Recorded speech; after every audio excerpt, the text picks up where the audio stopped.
Good evening. Tonight, parents of abducted students of Federal College of Agriculture, Kaduna, appeal to governments to negotiate with bandits who kidnap their children. Students of Adamawa State Polytechnic on rampage burn down school buildings over directive by authorities. We can't continue to pay subsidy on petrol, says NNPC Group Managing Director, as he hints of a new pump price for petrol. And European countries seek unity amid growing tensions over COVID vaccine supplies as EU leaders hold virtual talks. Plus business, sports, news from Abuja, and later international news from our London studios. On business news tonight, NNPC's trade surplus climbed more than 80% to 24.19 billion naira in December 2020, following strong demand for Nigeria's crude. On sports news tonight, the Olympic torch relay takes off from Fukushima, beginning a 4-month countdown to the Summer Games in Tokyo. And from Abuja, Borno State Governor Babagana Zulum advocates power shift from north to south in 2023.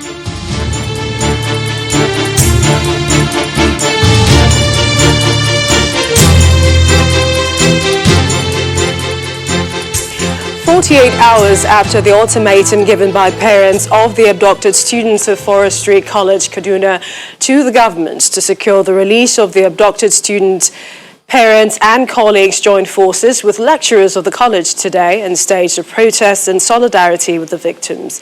The protesters threatened to shut down the state if the state government fails to rescue the victims by Friday, March the 26th. Our correspondent, Emperor Simon, reports. It's been 2 weeks and there is still no news of the 39 students abducted from Federal College of Forestry Mechanization, Afaka, in Kaduna State. The state government had promised to rescue the victims, but it appears these people can no more hope on those promises, and it's the reason they are out for a second time in as many weeks for a peaceful demonstration. Let our children be released unto us. And they start off with prayers. God that delivered the people of Israel is the same God. Let God deliver our people. Amen. اللهم تقبل منا إنك أنت السميع العليم. بسم الله الرحمن الرحيم. يا الله يا الله يا الله يا الله يا الله يا الله يا الله. We are crying unto God that God in mercy will bring them back to us. We are crying unto God, even those people that are holding them in the bush and those that are in town controlling them. We are trusting the Lord that God will frustrate them. Amen. He gave them the power. It is his own power that they are sharing. And we pray to him. He rescued many prophets from danger. He rescued many people from danger. And it is the same God that we are asking to rescue our friends, students, so that their parents will have peace and ease in their mind. What do we want? Then the demonstration kicks off. What do we want? Until everyone is free. No one is free. Women, men and youths carrying placards with different inscriptions. According to the chairman of the Affected Parents Committee, they had wanted to embark on a mass protest to the government house, but received a message on Thursday morning from the government for a meeting on Friday. Now! When do we want them? Now! When do we want them? Now! When do we want them? Now! Where are they? In the bush! Where are they? In the bush! Eating? No! We are not getting any information. We don't know what is happening with our children. We don't know anything about them. We don't know what they are eating. We don't know their condition. And we said before now, if the government are not ready to do anything, let them tell us who they are negotiating with. We are ready to negotiate the life of our children. If government are not ready to do that, we cannot continue leaving our children in the bush. If it means to face any one of them, we will face him without fear or favor. If it means for us to die on this course, we will die. If it means for us to die on this course, we will die. Moreover, our children are in the bush. We are ready to march to the bush to get them back. Until everyone is free. No one is free. No one is free. Until everyone is free. The concern here is about the manner with which the government and management of the college are handling the matter. When do we want them? Now. When do we want them? Now. How do we want them? What does it cost government to bring out 39 children from the bush? How many days does it cost them? Will it take them to bring out 39 students from the bush?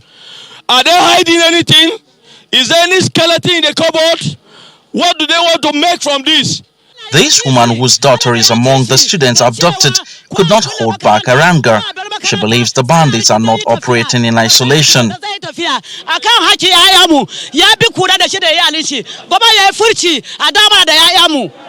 The demonstrators have vowed to continue the protest, although they also intend to attend the scheduled meeting with the state government.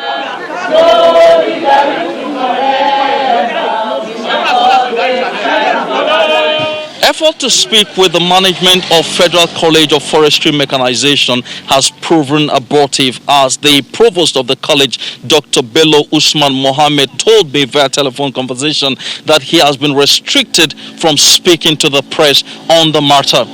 The parents of the abductees only hope that the meeting with the Kaduna State government on Friday, the 26th of March 2021, will yield a positive outcome, and of course that outcome means the release of the 39 students.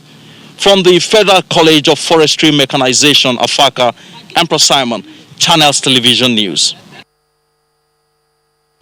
In the meantime, the grim security situation in Kaduna State is not abating. 9 people were reportedly killed today. The State Commissioner for Internal Security and Home Affairs, Mr. Samuel Arwan, says the bandits barricaded the Dogondawa Kuyelo Road after Ungwangajere village of Beningwari local government and shot 6 people.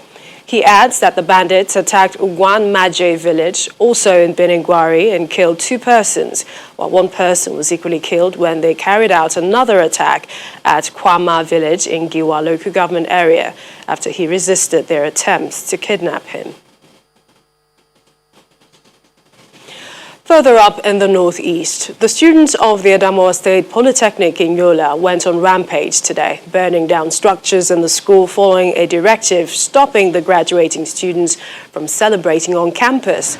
Well, the students insisted on going ahead with the celebration, which later became violent. The protest, which started this afternoon, resulted in the burning and destruction of several buildings before the intervention of the police and other security agencies. The school authorities have ordered the immediate closure of the school, and students asked to leave the premises immediately.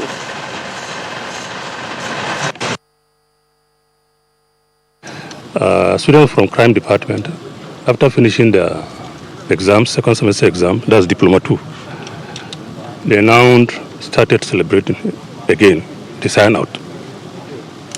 They started since yesterday night. And then this morning, after the exams, they continued.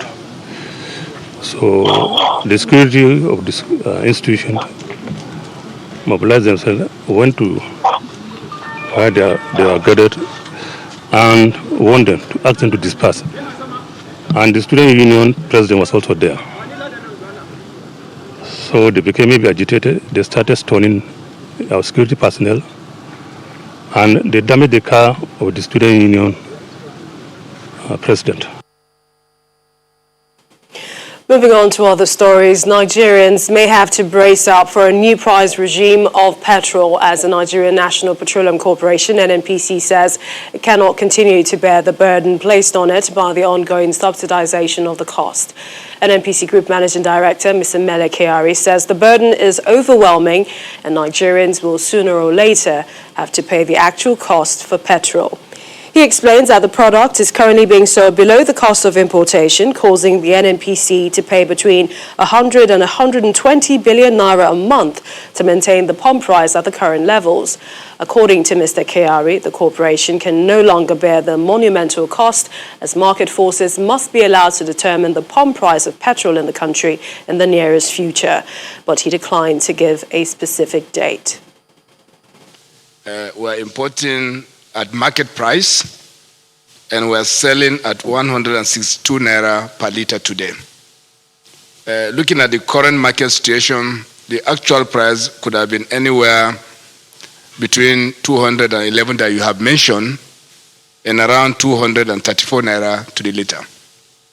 The meaning of this is that consumers are not paying for the full value of the PMS that we are consuming, and therefore somebody is bearing that cost. As we speak today, the difference is being carried in the books of NNPC, and I can confirm to you that NNPC may no longer be in position to carry that burden because we cannot continue to carry it on our books. That is why early last year, if you recall, the full deregulation of the PMS market was announced, and we have followed this through until we got to September when prices shifted above 145. Some social issues came up, particularly with trade unions and other civil societies, leading to an engagement between us and organized level, which prevented the eventual implementation of the actual market price of the petroleum product at that time. Those engagements are continuing, and the objective of those engagements is actually not to prevent the regulation, but to make sure that there is sufficient framework on ground to ensure that consumers pay for the actual price of this product and that they are not exploited. So those engagements have been matured so that we can deliver on the promises of government to make sure that alternative fuel is created, certain benefits are put on the table which will ease out any pain that will bring.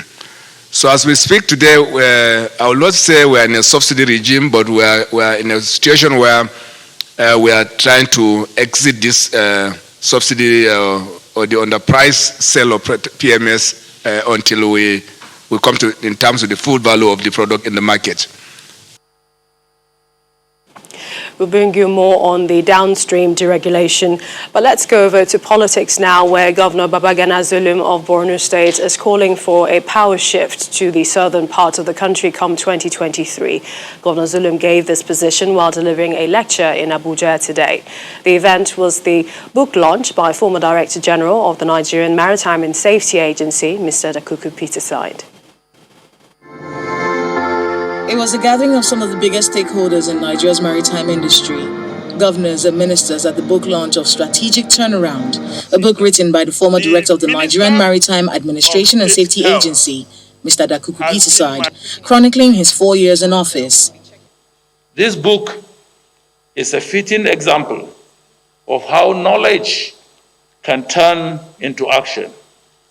It offers invaluable lessons on how best to navigate the reform process of public sector institutions. The keynote lecture focuses on security and economic growth, leadership in challenging times, and it is delivered by the governor of Borno State, who is no stranger to the challenges of leadership amid insecurity, having escaped death by insurgents multiple times in his state. He points out the reasons for the banditry in the country and calls for a power shift in the next administration to southern Nigeria. I, Professor Babagana Zulum, had advocated for power shift to the south. And will continue to do so. And mind you, nobody should think that I'm saying this one because I'm looking for vice president. I don't have any interest. Let the southerners compete among themselves, be it from the south-south or the southeast or south-south. As far as I'm concerned, this is something that we need to do. The restructuring that people are speaking will never solve the problem. If you structure devolution of powers, give more powers to states, having a state police, among others, will not solve the problem. The most important thing that we need to do is to see how we can holistically tackle the security situation in the nation. And then the book is launched. The DG Nimasa, please join us up here. The DG Nimasa.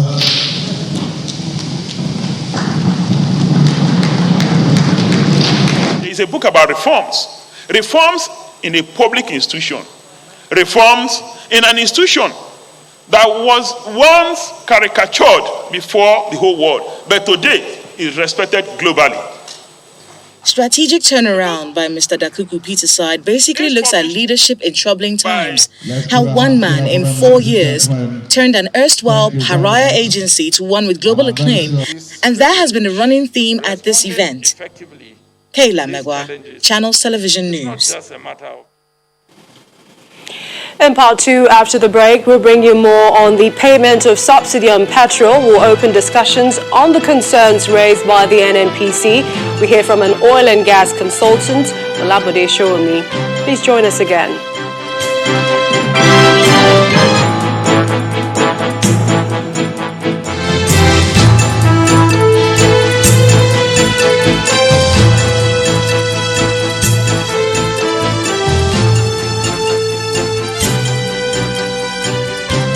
Welcome back. If you just joined us, you're watching the news at 10 live on Channels Television Lagos. A reminder of our top stories. Parents of abducted students of Federal College of Agriculture, Kaduna, appeal to government to negotiate with bandits who kidnap their children. Students of Adamawa State Polytechnic on rampage burn down school buildings over directive by authorities. We can't continue to pay subsidy on petrol, says NNPC Group Managing Director, as he hints of a new pump price for petrol. And European countries seek unity amid growing tensions over COVID vaccine supplies as EU leaders hold virtual talks.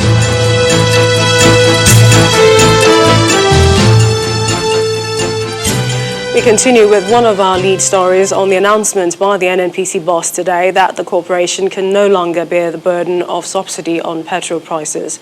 I spoke with an energy consultant, Olabode Showomi, a while ago about this development, and I started by asking him about his immediate reaction to the announcement by the NNPC GMD.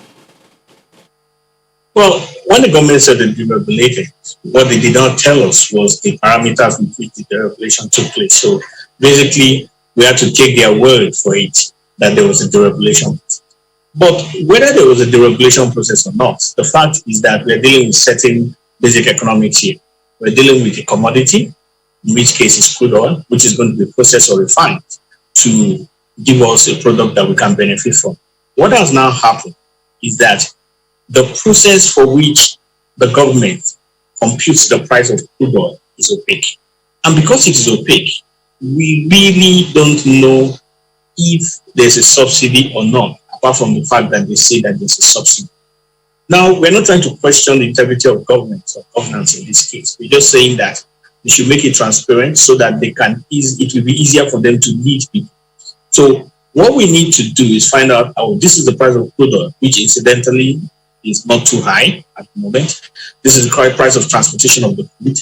This is the price of refining. And all of these are standard global figures.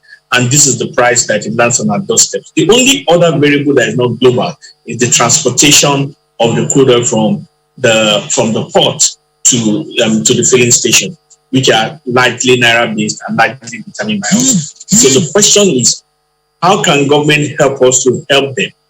By helping us, by we just simply understanding what is the landing cost of crude, so that we will know if in reality there was ever a subsidy regime or otherwise. Let's just put it that way. So the first thing is that it must be transparent, it must be open to everyone. Do you think that Nigerians may not pay the market price of petrol if the refineries are working? In a free market enterprise, things are transparent, things are open, things are genuinely, things are transparent, things are open. In this case, we cannot talk about the genuine transparency. And once there is no transparency and things are not open, I'm sorry, you cannot really say you're talking market forces. You can be talking guided market forces, you can be talking about regulated market forces. But genuine market forces have certain parameters, best practice if you please, on how it works. And that is not yet the case. What do you see happening in the next couple of days after this announcement? And do you think that it leads credence to bringing the Port Harcourt refinery and other refineries in Nigeria on stream?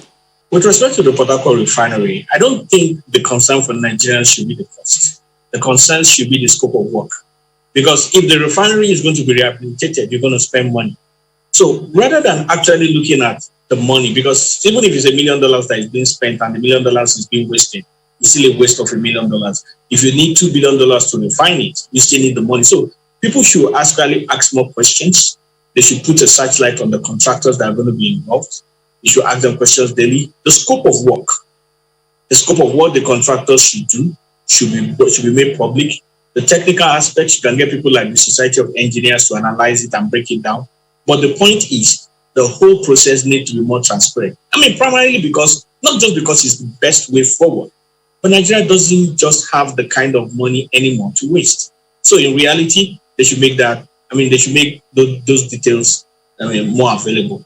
But moving forward, in terms of the whole thing, the stronger we are in our capacity to refine, the greater we are in our capacity to develop competence of people in the industry. More importantly, it's going to open up a whole range of employment opportunities. It was like when the telecoms industry opened up, many people only knew about selling of recharge cards, just like now people only know about selling petrol at the petrol station. But it was from there you had people who did civil works, who did towers, people who did TCP/IP protocol solution systems in there. It's the same thing. There's going to be greater competence. People are going to do civil works in there. People are going to repair their boilers. People are going to get corrosion protection contracts. So there's a whole lot of things that will come up. Thank you so much, sir. Thank you. Thank you, Minister. I'll now leave you in the capable hands of Linda Kigwe. She has some more stories in our Abuja studios. Hi, Linda. Hello, Millicent. We begin with legal matters. The federal government has tendered before a federal high court in Abuja the sum of $1 million allegedly recovered from the residence of a former chief of air staff, Umar Mohammed. The former air chief was rearraigned alongside his company before Justice Inyangekwo on a 3-count charge bordering on money laundering, illegal possession of firearms, and possession of official documents without lawful authority. An agent of the Department of State Services, who appeared as the first prosecution witness in the case, identified 3 bags in which the money allegedly recovered from Mr. Umar was stashed. The 3 bags, labeled A, B, and C, according to him, contained US dollars, Barbados dollars, Naira notes, among others. The bags of money were then admitted as evidence, while the judge ordered the court registrar to safekeep the money with the Central Bank of Nigeria, pending further order of the court. Umar Mohammed was Chief of Air Staff from September 19, 2010 to October 10, 2012. Meanwhile, the High Court sitting in Ikotekpene in Akwa Ibom State has convicted Professor Peter Ogban of the University of Uyo on a 2-count charge bordering on falsification of election results and announcement of fake results in the February 2019 Northwest Senatorial District election. The presiding Justice, Augustine Odoko, ordered him to pay a fine of 100,000 naira on the first count and then sentenced him to 3 years in prison on the second count. Professor Ogban, who served as a collation and returning officer, was accused of trying to rig the 2019 Akwa Ibom Northwest Senatorial District election. The Taraba State government is asking for more collaboration with the International Fund for Agricultural Development and the Value Chain Development Program to improve the state's agricultural subsector, especially rice and cassava, where it has comparative advantage. The state governor, Darius Ishaku, made the call when the marketing enterprise advisor to IFAD and VCDP, Fatima Buhari, paid a technical support working visit to Taraba State. A cassava processing center in Kopi community of Gasol local government area of Taraba State is one of the projects under the IFAD assisted value chain development program. Taraba State in northeast Nigeria was enlisted into the International Fund for Agricultural Development and the Value Chain Development Program in 2015 as an intervention to boost cassava and rice production in 8 local government areas of the state. 6 years later, it is a success story and the result is visible in improved yields, livelihood and marketing strategy. Before, we take farming as a culture. We don't keep records. Whatever we get, we just consume it at the same time. But now we take it as a business. IFAD officials are in Taraba State to assess the impact of the intervention and identify ways of improving it as they meet with the state governor, Darius Ishaku. Our farmers doing rain-fed agriculture, they produce about 1.9 metric tons only per hectare. But when we came on board, during the rain-fed agriculture, they are able to produce 4.9 metric tons. And in dry season farming, these farmers in Karilami, the local government areas, they are able to produce about 80 bags of 100 kg per hectare. That is about 8.1 metric tons. The state governor, Darius Ishaku, while receiving the delegation, insists that the state is capable of feeding the nation with rice and cassava, hence the need for the federal government to empower the state government to end food importation. The federal government must know who are the rice farming states. They should deploy money to those states and encourage us adequately to be able to support our farmers to be producing.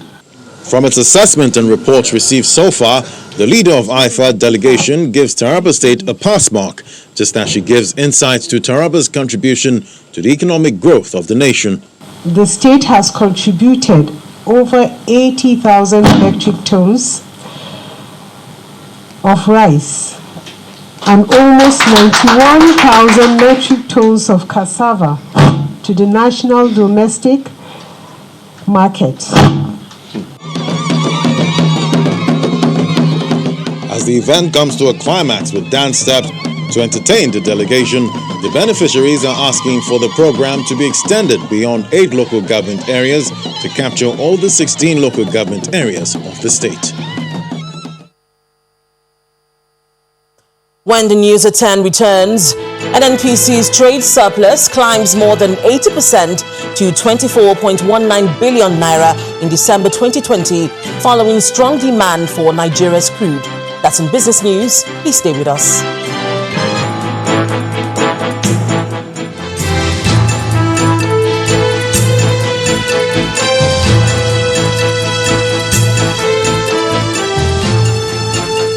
Welcome back to Lagos. Judging from the alarming rate of insecurity in the country, the Association of Nigerian Women Business Network is asking the federal government to urgently declare a state of emergency in the nation's security.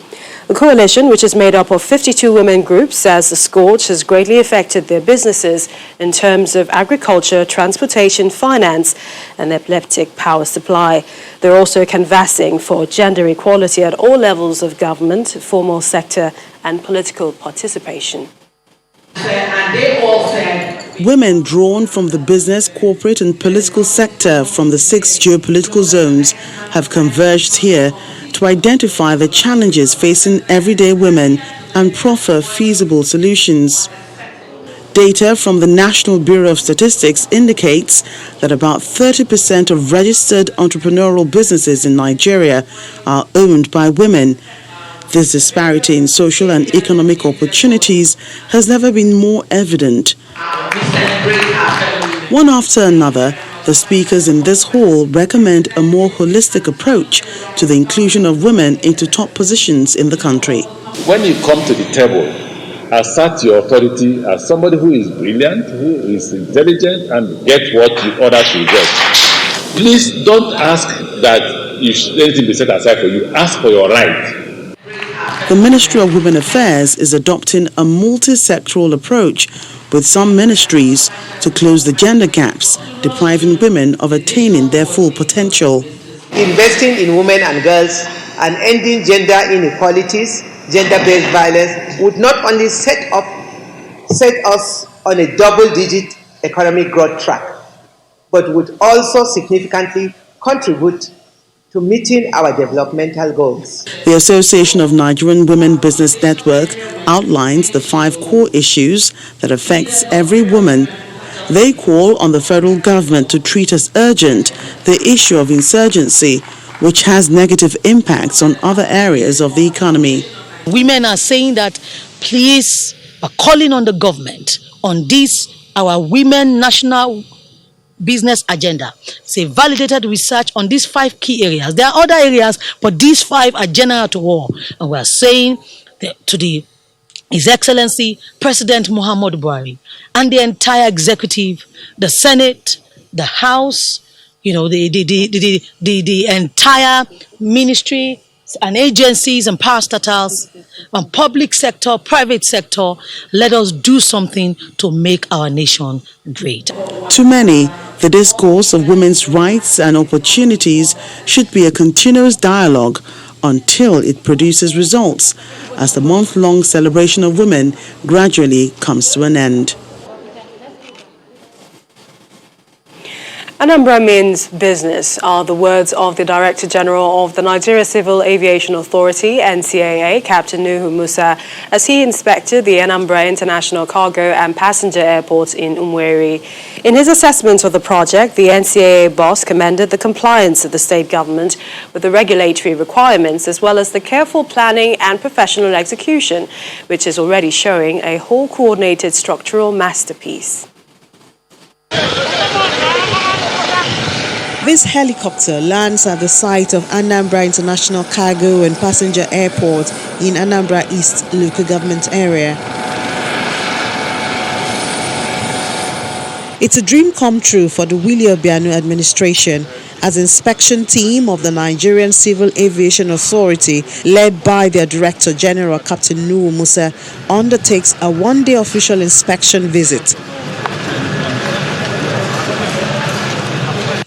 Inside the terminal, the State Commission of Works provides an overview of components of the structure. The escalator is equally in the arrival. Check the escalator or the lift bulb while you check it. The Director General commends the Governor on compliance to regulatory standards, and the Governor responds. We've gone around the airport. We have a runway of 3,700 meters, and with the runway safety area at both ends of the airport with 1,000 meters. That's about a kilometer. There is no airport in Nigeria that has a racer area of 1,000 meters at both ends of the runway. It is only NCA that can say place will land here and it will land. No other fellow can say that.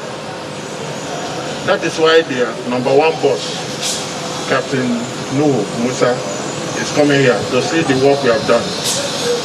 We've achieved almost 97% of the work. The others are still to be fitted, and I'm convinced that by the end of April we would have been done with this airport job, by the grace of God. The project has rubbed the community the right way, as a cordial relationship remains with the people of Umueri, and the entire Omar Bala area will receive a boost to the economy. It's already put the Umueri community in the aviation map of the world, right? In the aviation map of the world, Umueri was mentioned. People coming from everywhere. These are international airports, international cargo and passenger airports. So, back on the zone. And then the economic side of it. We expect that in no time, that the whole of this environment, not just the Umueri community, but neighboring towns, Aguilera, Nando, Teje, and all that, they will all benefit from the siting of this airport here. This endeavor will be a noteworthy asset to Anambra State and the southeast region of the country when completed and operational. It will no doubt be a feather in the cap of the facilitators for the benefit of the people of Anambra State.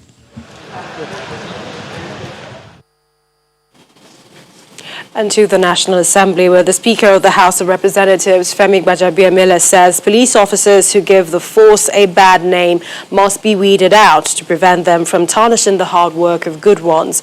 Mr. Gbajabiamila believes that a great number of policemen are good and should not be spoiled by the bad eggs. He made these comments today at the public hearing organized by the House Committee on Police Affairs on 2 bills to reform the police. Our correspondent Terry Kumi reports. The Minister of Police Affairs, the Inspector General of Police, and the Chairman of the Police Service Commission are among those in attendance at the public hearing for 2 bills organized by the House Committee on Police Affairs. They are a bill for an act to repeal the Police Service Commission Act and enact the Police Service Commission Bill 2020, and a bill for an act to provide for the establishment of the National Institute for Police Studies. Speaker of the House of Representatives, Mr. Femi Gbajabiamila, in declaring the hearing open, reiterates the commitment of the House to reforming the Nigerian security architecture, with specific emphasis on the country's policing system and law enforcement.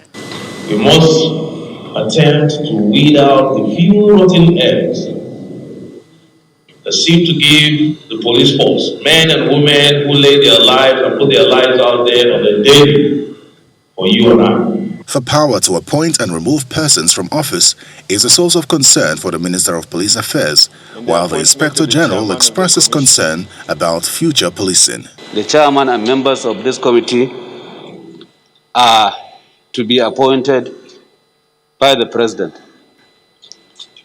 So whoever has the power to appoint should naturally have the power to remove. Officers that will be trained to lead not only within the police as a service, but even after leaving the service, and when they get to other spheres of life within the country, they should be able to lead properly. We needed an institute that will deal with security and policing matters. Concerns about the appointment of retired police officers as chairman of the Service Commission gets the attention of the Commission's chairman. That some retired officers will be very helpful to the force and to the Commission and to Nigeria as a whole. They have been using the opportunity, using their office to pick people they believe will be very, very helpful to the Commission and to Nigeria. Meanwhile, a member of the committee explains the rationale behind the proposed 4-year tenure for the office of the Inspector General. How can you reform the institution when you allow the person to superintend over that institution to serve for only 7 months? Another person will come, the initiative of the new person that served 1 year or 7 months will be thrown away. He will start his own police reform differently. And that is why the Nigerian people through the National Assembly said no, irrespective of sentiment, irrespective of tribe, irrespective of religion, let us allocate a tenure of office to the Inspector General of Police so that he will have the time to initiate reform to some level. The Police Service Commission Amendment Bill is the first attempt to institute an independent system for holding erring police officers to account for abuse of power and related misconduct in office. Terry Ikumi, Channels Television News. And from there, we step into the world of business. Here's Teniola Shibowale.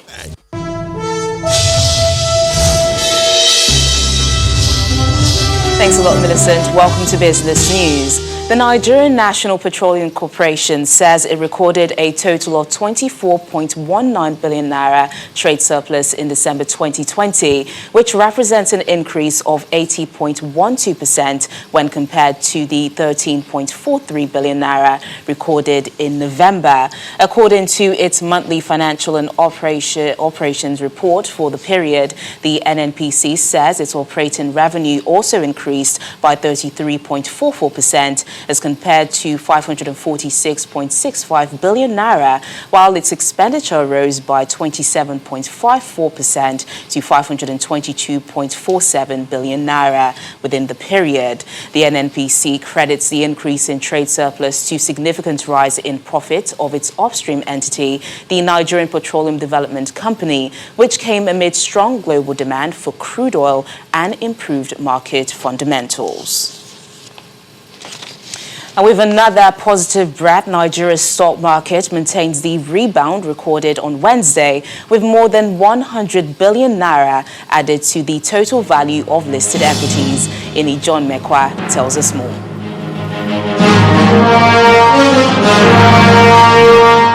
Hello and welcome to the Stock Market Report. Well, from the 0.98% rebound recorded on Wednesday, the all-share index rose further by 0.53% today as investors continue to digest a string of latest earnings reports released to the market. However, this is not surprising because traders had expected that the release of 2020 financial statement would drive the market back to recovery, even if by a moderate margin. And this is more to the fact that the results would come with the announcement of dividend to shareholders for the financial year, which is what most investors are looking up to. Well, with that being said, let's take a look at stocks performance on the activity chart. Interestingly, the volume of equity transactions carried out today was lower by about 10% against the previous session at 229.41 billion units in over 4,000 deals. And this was largely driven for the second time this week by the shares of Union Bank as well as Zenith and Guaranteed Trust Bank. Now, for the sectors, the banking, industrial goods and insurance ended positive, while the consumer goods and oil and gas ended negative. Now, we've seen positive performance in the market 3 sessions this week. And with this, I guess we can say that the bull is gradually gaining its dominance. But let's keep our fingers crossed for the outcome of Friday's session. That's the stock market report. I'm Ini John Mekwa. And that's business news tonight. It's back to you, Millicent. Thanks, Teniola. The President of the EU Parliament says European countries must not turn on each other amid growing tensions over COVID vaccine supplies. The call for unity comes as EU leaders hold virtual talks to discuss supplies and improving distribution across the bloc's 27 member states. Some countries have complained that doses have not been distributed fairly. Here's Simon Pusey with more international news and around the world in 5. Good evening and welcome to the Channel Studios here in London with your international news around the world in 5. The Japanese owner of the giant cargo ship that has been blocking Egypt's Suez Canal since Tuesday has apologized for the disruption to global trade. The company said it was trying to resolve the situation as soon as possible, but that dislodging the Ever Given was proving extremely difficult. The 400-metre-long, 200,000-tonne vessel became wedged across the canal amid high winds and a dust storm. At least 150 ships are now waiting to pass through the vital maritime route, which connects the Mediterranean Sea to the Red Sea and provides the shortest sea link between Asia and Europe. North Korea has fired 2 ballistic missiles into the Sea of Japan. That's according to the US and Japan, the first such test since Joe Biden became US president. Pyongyang is banned from testing ballistic missiles, considered threatening weapons under UN Security Council resolutions. Both Japan and South Korea have condemned the test. It comes just days after North Korea reportedly fired 2 non-ballistic missiles into the Yellow Sea. Joe Biden has put Vice President Kamala Harris in charge of controlling migration at the southern border following a big influx of new arrivals. So, Madam Vice President, thank you. Mr. Biden said he was giving her a tough job, but that she was the most qualified person to do it. The numbers of people arriving have grown since Mr. Biden took office. They include hundreds of unaccompanied minors who are being held in immigration detention facilities. Mr. Biden's predecessor, Donald Trump, was widely criticized over his government's treatment of young migrants at the US-Mexico border. AstraZeneca has updated the efficacy results of its COVID-19 vaccine trial in the US after health officials insisted they wanted to include the latest information.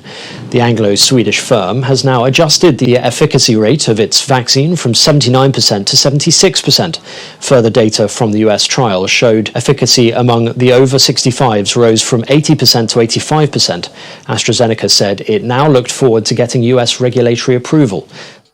Retail giants Nike and H&M are facing a backlash in China after they expressed concern about the alleged use of forced Uyghur labor in the production of cotton in Xinjiang. Many Chinese have called for boycotts, celebrities have cut ties, and e-commerce platforms have dropped H&M. It comes as several Western countries imposed sanctions on China this week for committing serious human rights violations against the Uyghur Muslim minority in Xinjiang. The sanctions, including travel bans and asset freezes, target senior officials in the region. Kenyan authorities have given the United Nations Refugee Agency an ultimatum to come up with a plan for the closure of 2 camps that are home to hundreds of thousands of refugees from neighbouring Somalia. In a tweet, the Kenyan Interior Ministry said it had given the United Nations Refugee Agency 2 weeks to draw up a plan for the closure of the Dadaab and Kakuma camps. They were established 3 decades ago and host more than 410,000 people, a small proportion of whom are from South Sudan. Kenya's move comes as relations with Somalia have recently worsened, as the latter cut diplomatic ties in December, accusing Nairobi of interfering in its internal affairs. Greece has celebrated 200 years since the start of its struggle for independence with a parade that was to mark a new beginning after years of financial crisis. Prince Charles, whose father, Prince Philip, was born in Corfu as part of the Greek royal family, laid a wreath at the tomb of the unknown soldier dedicated to fallen soldiers at Parliament. The parade then commenced, which included performers dressed as Greek revolutionaries, remembering the uprising in 1821 after 400 years of Ottoman Turkish rule. And finally, keepers at London Zoo have asked the public for help in choosing names for 3 new alpacas. The trio of young male South American alpacas were born on a British farm and moved to London Zoo at the beginning of March. The zoo has shortlisted 3 names for each woolly animal. Alpacachino, Cusco or Snowball are possible names for the white male who likes rolling around in the hay and grass and prides himself on his self-massage skills. And that's your international news around the world in 5. Now back to the Channel Studios in Lagos.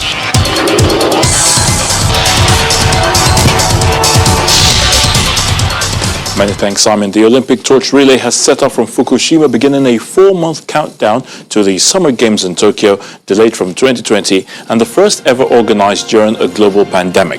Spectators were barred from the departure ceremony and first leg over ongoing fears about the virus, but they will line the rest of the routes during the 121-day relay, which will crisscross Japan and involve 10,000 runners before the torch lights the Olympic cauldron on July the 23rd. The Nigeria Wrestling Federation, the NWF, has announced a strong team of 10 wrestlers that will fly the country's flag at the Africa-Oceania Olympic Games qualifiers in Tunisia, which is scheduled to run from April the 2nd to the 4th.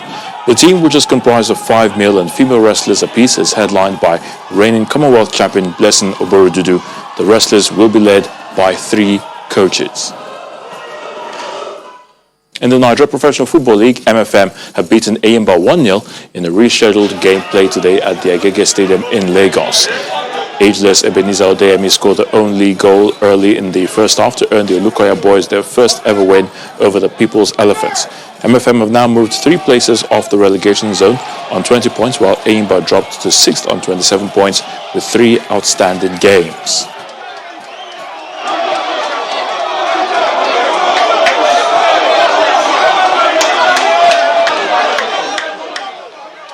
Comoros have reached the Africa Cup of Nations finals for the first time, despite being held 0-0 at home by Togo in the matchday 5 qualifier. The team from the island state have 9 points from 5 matches and are guaranteed one of 2 Group G places at next year's tournament. Comoros are the 8th qualifiers for the AFCON after defending champions Algeria, Burkina Faso, Guinea, Mali, Senegal, Tunisia, and hosts Cameroon. And that's Sports News. I'm Ayotunde Balogun. Back to you, Melissa.